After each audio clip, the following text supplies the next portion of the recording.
I'm Henry Ramos, and this is the news in San Antonio. One of the hardest hit areas of the July 4th flooding is Ingram, and in its first meeting, city leaders are talking about change. City Council is considering weather sirens. Meantime, during its recent meeting, leaders were expecting an update from the Kerr County Emergency Management Coordinator. However, he canceled due to a scheduling conflict. The mayor, along with the code enforcement officer, adding they haven't received a phone call from county leaders since July 4th. Just did not respect us enough, I think, to at least call and say, how did you fare? What do you need? Do you need resources? This is what's going to happen. We reached out to Kerr County leaders regarding the concerns and are still waiting to hear back. Since the flooding, international relief has been on the ground. One of the groups flew in from the Czech Republic. Zach Briggs shows us the work they are doing. For me and for our team, we are very proud to be here because when they call it, we had 12 hours to pack it, everything. When historic flooding hit the Texas Hill Country, Jiří Studnicka and his team from the Czech Republic answered the call of duty. They've been on the ground helping with around-the-clock search efforts for the past 2 weeks, using a host of technology, including drones.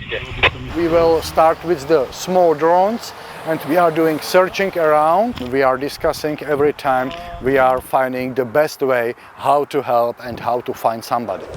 The Czechs are traveling around 6 miles a day, trudging through the banks of the Guadalupe River alongside canines and the Texas National Guard, looking for any signs. We are searching for the spots, and if we are sure if it's something there, it doesn't matter if it's the animal or human, we will put the sign and we will call to another group. Studnicka admits Texans have been welcoming and hospitable. It's like a full circle moment, he says, because of how Texas search and rescue crews came to the Czech Republic 1 year ago during their time of need after flooding ripped through communities. To be here, it's pleasure. It's our duty. We would like to do something for Texas as well, like they did for us last year. Zach Briggs, KENS 5. A Center Point man has a new place to call home after he lost his in the floods. The gift came after he decided to stand firm on a promise he made to himself, as well as his mission to help families in the aftermath. Earl Stedemeyer explains. I love that river, dude. I grew up like right here. You know, this is my hometown. Center Point native Jimmy Wilton knows the Guadalupe River like the back of his hand. While the flooding destroyed parts of the hill country on the 4th of July, Wilton was in Kerrville, unaware of the damage. To come back and see all the devastation is surreal. Wilton says when he got to his home here in Center Point, his trailer was floating in 4 feet of water, 20 inches inside the trailer, but still he went over to the Guadalupe River to help victims who lost their lives in the floods. We were basically, walking up and down the riverbank. I had to put on that facade on the outside that, this was going to be all right because, panic breeds panic. As a veteran, Wilton says he overcame challenges with drinking and substance abuse. Instead of taking a step back to cope, he thought of the families looking for their loved ones. It was just, human decency. If I was out there, if one of my kids was out there, I would want somebody to go and find them and get that person back to me. Wilton was able to find and recover 2 of the deceased with a search team, the Riding the River Cowboy Church, to give families closure.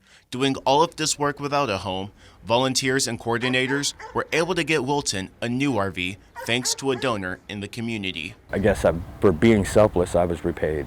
When you say let go and let God, that was definitely a let go and let God thing, and he came through for me. Wilton says this experience was a trial of adversity, but is glad he is able to serve the community.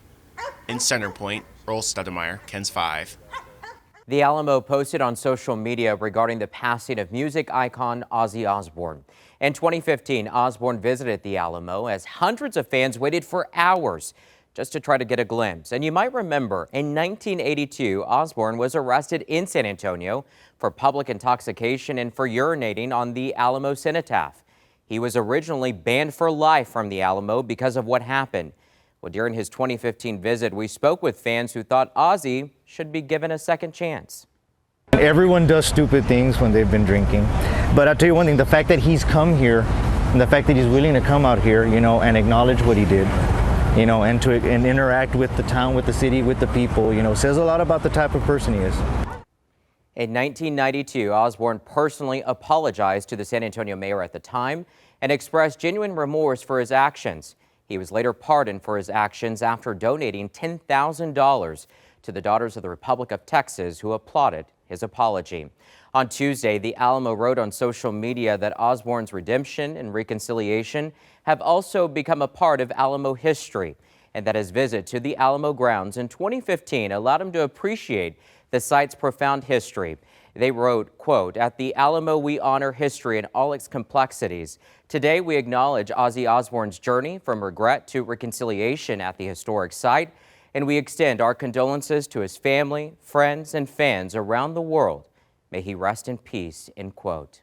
And now is the time to leave your mark on Texas history. The Alamo is offering donors different options for leaving their names or short messages at the Alamo grounds permanently. Donors can sponsor a star or artifact at the Event Center installation, and donors who give $5,000 or more will receive a 6x12-inch personalized paver stone at the entrance of the future Texas Cavaliers Education Center at the Alamo. There is more information on their website, thealamo.org. And that is the news in San Antonio.